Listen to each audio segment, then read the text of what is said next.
सूबे के सियासी संग्राम से जुड़ी लेटेस्ट अपडेट आपको बता रहे हैं। राजस्थान विधानसभा का पंचम सत्र आज से शुरू होने जा रहा है। भाजपा प्रदेश सरकार के खिलाफ सदन में अविश्वास प्रस्ताव रखेगी। कल ही भाजपा ने अविश्वास प्रस्ताव तैयार कर लिया था। 100% अपने विधायकों के हस्ताक्षर करवाकर स्पीकर को यह अविश्वास प्रस्ताव सौंपा जाएगा। बड़ी खबर, राजस्थान की सियासत से जुड़ी बड़ी खबर आपको बता रहे हैं। सरकार के खिलाफ भाजपा सदन में अविश्वास प्रस्ताव रखेगी। कल ही भाजपा ने अविश्वास प्रस्ताव तैयार कर लिया था। सभी विधायकों के हस्ताक्षर करवाकर स्पीकर को अविश्वास प्रस्ताव सौंपा जाएगा। इस खबर पर अधिक जानकारी के लिए मेरे साथ फोन लाइन पर मौजूद है हमारे संवाददाता पिंटू सिंह नरूका। पिंटू सिंह, क्या कुछ अपडेट है? भाजपा अविश्वास प्रस्ताव सदन में लेकर आने वाली है। देखिए आशीष, कल जब बीजेपी विधायक दल की बैठक थी तभी ये तय हो गया था और उन्होंने साफ तौर पर इस चीज की घोषणा कर दी थी कि वो कल सदन में सरकार के खिलाफ अविश्वास प्रस्ताव लेकर आएंगे। और जो बीजेपी के विधायक हैं और साथ में आरएलपी के जो विधायक हैं उन सब विधायकों के यहाँ पर हस्ताक्षर करवाए गए थे और आज तमाम जो विधायक है बीजेपी के वो सब मिलकर विधानसभा अध्यक्ष सीपी जोशी को प्रस्ताव सौंपेंगे और सरकार के खिलाफ अविश्वास प्रस्ताव लाया जाएगा। हालांकि ये अविश्वास प्रस्ताव ऐसी स्थिति में लाया जा रहा है जब साफ तौर पर यह नजर आ रहा है कि सरकार पर किसी प्रकार का कोई खतरा नहीं है। जो सरकार पर जो संकट के बादल दिख रहे थे वो पूरी तरह से छट गए हैं, क्योंकि जो स्थिति आज से 5 दिन पहले थी वो अब बिल्कुल नहीं है। क्योंकि जो कुछ नाराज विधायक थे कांग्रेस सरकार में वो तमाम राजस्थान से बाहर बैठे थे और सरकार से और पार्टी से उनका संपर्क टूट चुका था। लेकिन एकाएक जब उनकी वापसी होती है, उनकी नाराजगी दूर होती है, ऐसे में अब सरकार के पास करीब 125 विधायकों का बहुमत है। लेकिन जो बीजेपी की रणनीति थी वो कहीं ना कहीं अब एकाएक बदलती है। ऐसे में बीजेपी की जिम्मेदारी बनती है कि जो पूरा घटनाक्रम चला है उसको लेकर वो अविश्वास प्रस्ताव लाए। लेकिन आशीष, बीजेपी के अविश्वास प्रस्ताव से पहले ही सरकार की ओर से विश्वास मत प्रस्ताव रखा जाएगा। इसीलिए बीजेपी की रणनीति थी कि सरकार अपने आप ही विश्वास मत प्रस्ताव लेकर आएगी, लेकिन उससे पहले ही हम अविश्वास प्रस्ताव लाए, ये एक उनकी रणनीति का पार्ट है। लेकिन फिलहाल आज वो विधानसभा अध्यक्ष को अविश्वास प्रस्ताव उनको सौंपेंगे और फिर उसके बाद देखने वाली बात होगी कि पहले विश्वास मत प्रस्ताव स्वीकार होता है या अविश्वास, क्योंकि सरकार ने भी तय किया है कि वो विश्वास मत प्रस्ताव लेकर आएंगे। लेकिन जो राजनीति पूरी तरह से घूमी इस मामले में, जब स्थिति बिगड़ी हुई थी, कहीं ना कहीं जब सियासी संकट गहलोत सरकार पे था, तब अविश्वास प्रस्ताव को लेकर बीजेपी बसती हुई नजर आ रही थी। जब भी बीजेपी नेताओं से सवाल किया जाता था कि क्या सदन में बीजेपी अविश्वास प्रस्ताव लेकर आएगी, तो वो इस चीज से खुले तौर पर वो नहीं कहते थे। लेकिन जब पूरी स्थिति बदल जाती है, जब तमाम विधायक वापस लौट जाते हैं और उसके बाद में बीजेपी रणनीति बनाती है, वो कहीं ना कहीं मुझे लगता है आशीष एक औपचारिकता वाली और एक उनकी रणनीति का पार्ट है। बाकी इससे चीज को स्वीकार नहीं किया जा सकता है कि अविश्वास प्रस्ताव में कोई दम है। बस ये माना जा सकता है कि सरकार सुरक्षित है, सरकार के बागियों ने घर वापसी कर ली है, ऐसे में सरकार सुरक्षित है और बीजेपी अविश्वास प्रस्ताव लेकर ऐसा काम करने वाली है जैसे मानो समुद्र में कंकड़ फेंककर लहरों को गिनने का एक प्रयास बीजेपी की ओर से किया जाएगा।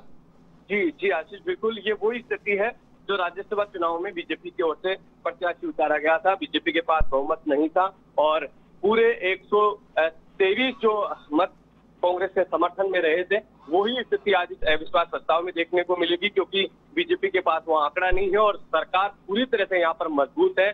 कांग्रेस सरकार के पास जो बसपा से कांग्रेस में जो मर्ज हुए विधायक, निर्दलीय विधायक हैं और दूसरे जो छोटे दलों के विधायक हैं बीटीपी का, उन सबका समर्थन कांग्रेस सरकार को है और कांग्रेस सरकार यहाँ पर पूरी तरह से मजबूत है। जो पूरे सियासी संकट के जो बादल थे वो पूरी तरह से छट गए हैं। महज ये बीजेपी की औपचारिकता है, एक विपक्ष का उनका धर्म है, जो स्थितियां बनी थी उसको लेकर यहाँ पर अविश्वास प्रस्ताव लाया और उन सबको पता है कि सरकार खुद विश्वास मत प्रस्ताव लाएगी। जब बीजेपी नेताओं से कल पूछा गया तो उन्होंने साफ तौर पर कहा कि या तो सरकार खुद विश्वास मत प्रस्ताव ले आएगी या नहीं तो हम अविश्वास प्रस्ताव लेकर आएंगे। बिल्कुल, ये तो बात हुई अविश्वास प्रस्ताव की। पिंटू सिंह, ये तो बात हुई अविश्वास प्रस्ताव की, लेकिन सबसे बड़ी चुनौती सरकार को घेरने की बीजेपी के सामने है। किन मुद्दों को लेकर क्या रणनीति तैयार की गई है? कौन से वो मुद्दे होंगे जिनको लेकर बीजेपी सरकार को घेरने की तैयारी में है?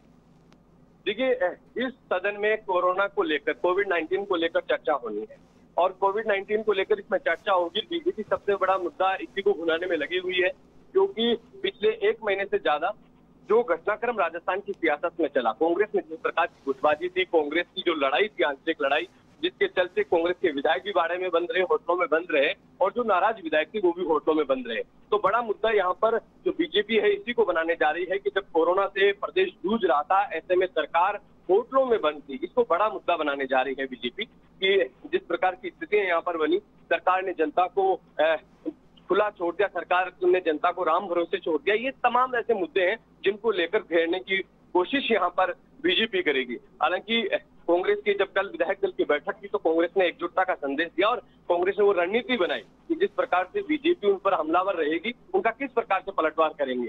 लेकिन कहीं ना कहीं ये कह सकते हैं आशीष, ये सत्र काफी हंगामेदार होगा।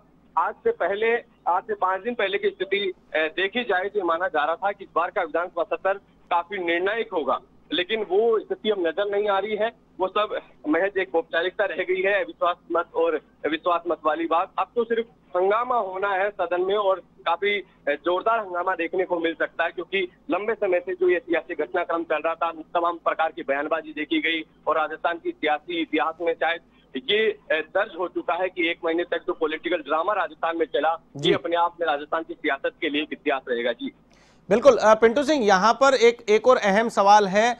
एक ऑडियो क्लिप राजस्थान की राजनीति में भूचाल लाती है। उस ऑडियो क्लिप को लेकर के भी फोन टेपिंग मामले में बीजेपी सरकार को घेरने का प्रयास करेगी। हालांकि सदन की कार्यवाही में इस सवाल को हटा दिया गया है, इस सवाल को नहीं लिया गया है, लेकिन बीजेपी का प्रयास, बीजेपी की रणनीति होगी कि फोन टेपिंग मामले में भी सरकार को घेरने का प्रयास करे।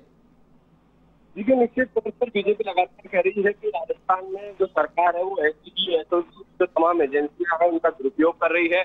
उन सब चीजों को लेकर यहाँ पर बुलाने की कोशिश करेगी, क्योंकि जिस प्रकार कुछ विधायकों पर राजद्रोह का मुकदमा दर्ज हुआ, फिर उसे वापस लिया जाता है, ऑडियो टेप मामले में एसीबी की जांच होती है। इन सब चीजों को लेकर जो अपनी विधायकों के खिलाफ जांच हुई, इसको मुद्दा बनाया जाएगा, और गजेंद्र सिंह शेखावत का नाम इसमें आया।